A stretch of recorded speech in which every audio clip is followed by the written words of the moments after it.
মৰমৰ ছাত্ৰ-ছাত্ৰীসকল তোমালোক সকলোকে আমাৰ এই চেনেলটোলৈ পুনৰবাৰ স্বাগতম জনাইছোঁ।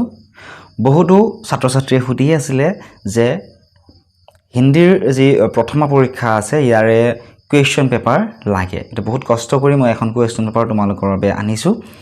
ঠিক আছে, তোমালোকে ভিডিঅ'টি লাইক কৰি দিবলৈ নাপাহৰিবা। এতিয়া চোৱা সময় 3 ঘণ্টা দিছিলে, সম্পূৰ্ণ নম্বৰ আছিলে 100। তোমালোকে চাই যোৱা পেপাৰখন কেনেকুৱা ধৰণৰ আহিব, তোমালোকৰ আভাস পাবা তোমালোকে কেনেকুৱা ধৰণৰ পেপাৰ আহে, তেতিয়াহে তোমালোকৰ পৰীক্ষা ভাল হ'ব। क्वेश्चन नंबर 1, निम्नलिखित किसी एक कहानी को सरल हिंदी में लिखिए। याद दिছিলে 10 নম্বৰ, মানে ইয়াত দিয়া ক নম্বৰ দিছিলে বদলা, খ নম্বৰ দিছিল সাদগী और बड़प्पन। ইয়াৰে যিকোনো এটা কাহিনীক সৰল হিন্দীত, ঠিক আছে, সৰল হিন্দীত তোমালোকক লিখিব দিছে, তাত আছিলে 10 নম্বৰ। क्वेश्चन नंबर 2, निम्नलिखित किसी एक विषय के बारे में सरल हिंदी में लिखिए। ইয়াত যিকোনো এটা বিষয়ৰ বিষয়ে তোমালোকক ইয়াত দিছিলে ব্যায়াম আৰু অনাতাঁৰ যন্ত্ৰ। যিকোনো এটা বিষয়ৰ বিষয়ে তোমালোকক সৰল হিন্দীত, মানে একেবাৰে সৰল ভাষাত তোমালোক হিন্দীত সৰল ভাষাত তোমালোকক 10 লিখিব দিছে। সেটো 10 নম্বৰ দিছে। তোমালোকে মিনিমাম 10 আখৰ লিখিবই লাগিব, তাতকৈ কমকৈ লিখিলে কিন্তু নহ'ব। পাৰিলে বেছিকৈ লিখিব লাগে, কিন্তু নোৱাৰিলে তোমালোকে 10 আখৰ লিখিবাই, যেনেকৈ কি নহওক। ঠিক আছে। क्वेश्चन नंबर 3, पूर्ण वाक्य में जवाब दीजिए, अर्थात সম্পূৰ্ণ বাক্যত তোমালোকক উত্তৰ দিবলৈ কৈছিলে। क्वेश्चन नंबर 3 ক মহেশ দাস কোন থা, মানে মহেশ দাস কোন আছিলে। খ অমৰ কিতনে বৰ্ষ কা বালক থা, মানে অমৰ কিমান বয়সৰ ল'ৰা আছিলে। মোৰ হয়তো হিন্দী কওঁতে কোনো এটা ভুল হ'ব পাৰে, তোমালোকে এইটো ইগনোৰ কৰিবা। ঠিক আছে, কিমান বছৰ বয়সৰ ল'ৰা আছিলে সুধিছে। নেক্সট গংগা দাস কোন থে, গংগা দাস কোন আছিলে সুধিছে। ঘ বীৰমণি কা স্বভাৱ কেইচা থা, মানে বীৰমণিৰ স্বভাৱ কেনেকুৱা আছিলে। নেক্সট কুৱেশ্যন, গুৱাহাটী কিছ ৰাজ্য মে হে, মানে গুৱাহাটী কোনখন ৰাজ্যত আছে। ইজি কুৱেশ্যন এইটো। নেক্সট ভাৰতকে প্ৰথম প্ৰধানমন্ত্ৰী কোন থে, মানে ভাৰতৰ প্ৰথম প্ৰধানমন্ত্ৰী কোন আছিল। এনেকুৱা ধৰণৰ ইজি কুৱেশ্যন কেইটামান দিছিলে তোমালোকক যদি এই কুৱেশ্যন পেপাৰখনৰ লাগে তোমালোকে কমেণ্ট কৰিবা, মই তোমালোক কুৱেশ্যন পেপাৰখনো দি দিম। ঠিক আছে, তোমালোকে ফেচবুক পেজত পাবা। ঠিক আছে, ফেচবুক পেজটো লিংক ডেছক্ৰিপশ্যনত দি থৈ দিম, তাত তোমালোকে ফ'ল' কৰি ল'বলৈ নাপাহৰিবা, তাৰ পৰা ডাউনলোড কৰি ল'ব পাৰিবা। নেক্সট আছে हमारी राष्ट्रभाषा क्या है, আমাৰ ৰাষ্ট্ৰভাষা কি। नेक्स्ट क्वेश्चन, रेलगाड़ी पर चढ़ने से पहले क्या करना पड़ता है, মানে रेलगाड़ी उठार आगते আমি কি কৰিব লাগে।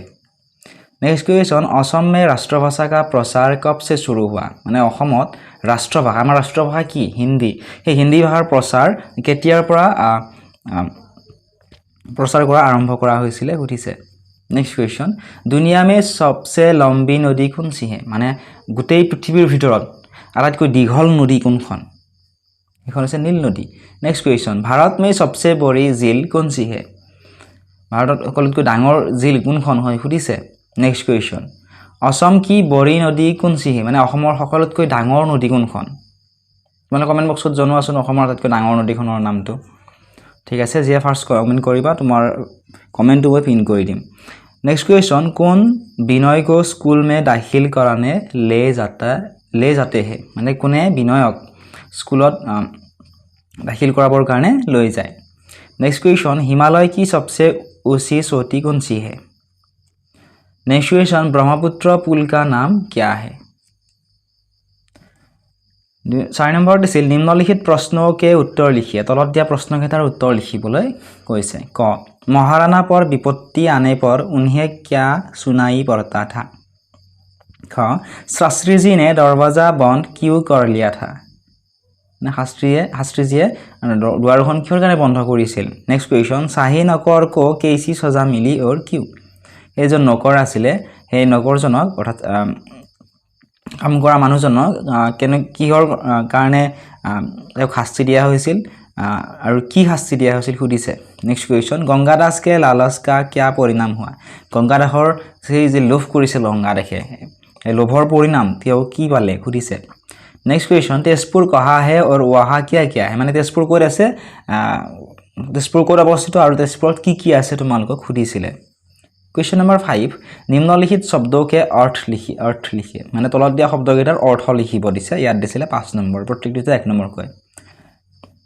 ইয়াত দিছে মগ্ন, প্ৰণ, अनोखी किले और खराब क्वेश्चन नंबर 6 निम्नलिखित शब्द से वाक्य बनाय তোমালোকে অসমীয়াটো পাইছা বাক্য তোমাল শব্দকেইটা দিয়া থাকে বাক্য লিখিব এটা অৰ্থপূৰ্ণ বাক্য লিখিবলৈ দিয়ে ঠিক তেনেদৰে হিন্দীটো এই শব্দকেইটাৰে তোমালোক এটা অৰ্থপূৰ্ণ বাক্য লিখিবলৈ দিছে এৰিছে সাপ পৰবৰিশ নসিব তন क्वेश्चन नंबर 7 पाठ के आधार पर खाली जगह की पूर्ति कीजिए माने पाठটোৰ আধাৰত খালি ঠাইখিনি তোমালোকক পূৰ কৰিবলৈ কৈছে তোমালোকে যদি উত্তৰখিনি কৰিব নোৱাৰা কমেন্ট কৰিবা 10 জন মানে যদি কমেন্ট কৰা মই উত্তৰখিনি কৰি দিবলৈ চেষ্টা কৰিম ক जमाना दास एक डैश व्यापारी था ख घर में उसकी स्त्री और डैश बच्चे थे उत्तरসমূह জানিলে কমেন্ট বক্সত জনাবা ঠিক আছে 7 ৰ ক বুলি লিখি উত্তৰটো জনাবা গ अरावली पर्वत की तलहटी में एक डैश थी घ ब्राह्मण ने रोटियां खाकर डैश को आशीर्वाद दिया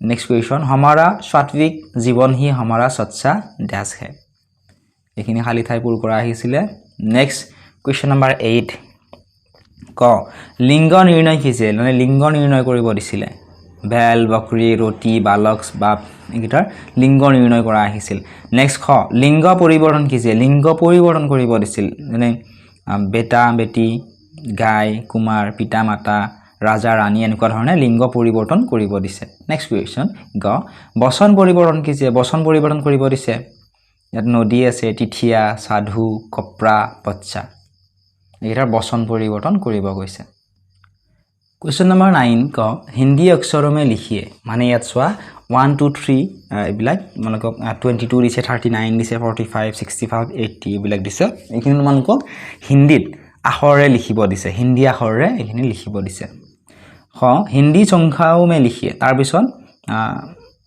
हिंदी संख्यात लिखिब दिसे माने 25 टु आमी সংখ্যাতে হিন্দীত কেনে দৰে লিখো মানে হিন্দীৰ দুইটো আমি যেনে দৰে লিখো নিশ্চয় মই তোমালোক শিকাইছিলো নহয় ক্লাস 6 তে তোমালোকে 5 তো পাইছিলা অসম জাতীয় বিদ্যালয়ত পঢ়া ছাত্ৰ ছাত্ৰীসকলে হিন্দীৰ টু কেনে দৰে লিখিব লাগে 5 টু কেনে দৰে লিখিব লাগে ঠিক তেনে দৰে হিন্দীত আমাক ইংৰাজীত দিয়া আছে হিন্দী সংখ্যাত লিখিব কৈছিলে क्वेश्चन नंबर 10 अपनी मातृभाषा में अनुवाद कीजिए असमिया बांग्ला बोडो में মানে তোমালোকৰ নিজৰ নিজৰ মাতৃভাষা অৰ্থাৎ মোৰ মাতৃভাষা হৈছে অসমীয়া ঠিক তেনে দৰে আন কোনোবা ভিডিওটো চাই থকা মানুহৰ লৰা ছোৱালীৰ হ'ব পাৰে বাংলা ভাষা তেওঁলোকৰ মাতৃভাষা হ'ব পাৰে কাৰোবাৰ বড়ো ভাষাটো মাতৃভাষা হ'ব পাৰে গতিকে তোমালোকৰ যেটো মাতৃভাষা তোমালোকৰ যদি অসমীয়া মাতৃভাষা হয় তেনেহলে অসমীয়াত অনুবাদ কৰি লিখিব দিছে বাংলাত হলে বাংলাত আৰু বড়োত হলে বড়োত ঠিক আছে ইয়াত হিন্দীত দিছে ক নম্বৰ সময় নষ্ট কৰনে কে লিয়ে नहीं है মানে সময় অভাৱত নষ্ট কৰিবৰ কাৰণে নহয় সময় আমি অভাৱত নষ্ট কৰিব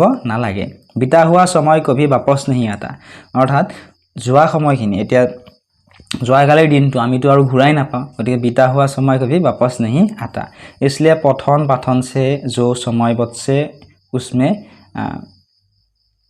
थोड़ा खेलना चाहिए সেইকাৰণে পঢ়া লিখাৰ মাজতো আমি লৰা ছোৱালী বিলাকে অলপ সময় খেলা ধুলাও কৰিব লাগে খালি বেঠা হোৱা ইনসান আলসি হৈ যাতা হে মানে এনে যিবিলাক মানুহে ঘৰতে কাম বন নকৰি বহি থাকে সেইবিলাক মানুহ কি হয় এলেহুৱা হয় অচ্ছি সে অচ্ছি কিতাবে পঢ়নি চাহিয়ে ভাল ভাল কিতাপ আমি সদায় পঢ়িব লাগে তেতিয়া আমি বহুতো নজনা কথা জানো আৰু আমাৰ জীৱনত বহুতো উন্নতি হয় খত দিছিল সোৱা কলকাতা से 7 दिन में जहाज कोलंबो पहुंचा माने कलकतार পৰা 7 দিনত জাহাজখন कोलंबो গৈ পালে मेरा एक दोस्त वहा किसी कारखाने में नौकर था माने मोर एজন বন্ধু তাৰ কোনো এটা কাৰখানাত তাতেও কাম কৰিছিল নৌকৰ আছিল मैंने पहले ही उसे खत डाल दिया था माने মই তেওলৈ সেই যিজন বন্ধু আছিল এই বন্ধুজনলৈ এখন চিঠি লিখিছিল वह घाट पर आ पहुंचा था গতিকে জাহাজ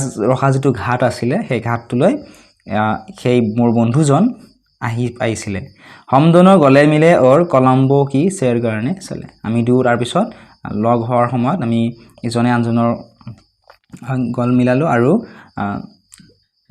कोलंबो ঠাইখন আমি এক্সপ্লোৰ কৰিলো অৰ্থাৎ আমি ঘূৰিলো তাৰ পিছত আছে নোট जिनकी मातृभाषा असमिया बांग्ला अथवा बोडो नहीं है वो प्रश्न नंग 10 के बदले निम्नलिखित विषय में से किसी एक पर निबंध लिखिए माने অসমতো বহুতো ভাষা কোৱা হয় অসমীয়া বাংলা বড়ো এনেকুৱা ধৰণৰ বহুতো আছে মিচিং ভাষা এনেকুৱা বহুত ভাষা আছে যদিহে তোমালোকৰ মাতৃভাষা অসমীয়া বাংলা বা বড়ো নহয় তেনেহলে তোমালোকে তো এইখিনি লিখাত অসুবিধা পাবা কাৰণ এইখিনি অসমীয়া বাংলা বা বড়োতে লিখিব কৈছে গতিকে যিসকলৰ অসমীয়া বাংলা আৰু বড়ো ভাষাটো মাতৃভাষা নহয় সেই ছাত্ৰ ছাত্ৰীসকলক এইখিনি তোমালোকে কৰিব দিছে ঠিক আছে কি কৈছিলে নিম্নলিখিত বিষয় মেছে কিছি একপৰ নিবন্ধ লিখে মানে তলত দিয়া যিকোনো এটা বিষয়ৰ ওপৰত তোমালোকক এখন নিবন্ধ লিখিব কৈছিল ইয়াত দিছিলে 10 নম্বৰ ইয়াত দিছিল হমাৰা দেশ और খেলৰ সেহত এইখিনি আছিল আজিৰ এই ভিডিঅ'টিত এনেকুৱা ধৰণৰ প্ৰশ্ন তোমালোকৰ আহিব ইয়াৰ ৰিলেটেড কিবা যদি আন কিবা তোমালোকৰ সুধিবলগীয়া থাকে তোমালোকে কমেন্ট সেকশনত কমেন্ট কৰি সুধিব পাৰিবা চেনেলটো যদি সাবস্ক্ৰাইব কৰা নাই সাবস্ক্ৰাইব কৰি দিবা আৰু কিবা যদি তোমালোক কোৱেশ্চন পেপাৰ লাগে আনসাৰ লাগে কমেন্ট কৰিবা মই চেষ্টা কৰিম তোমালোকক কৰি দিব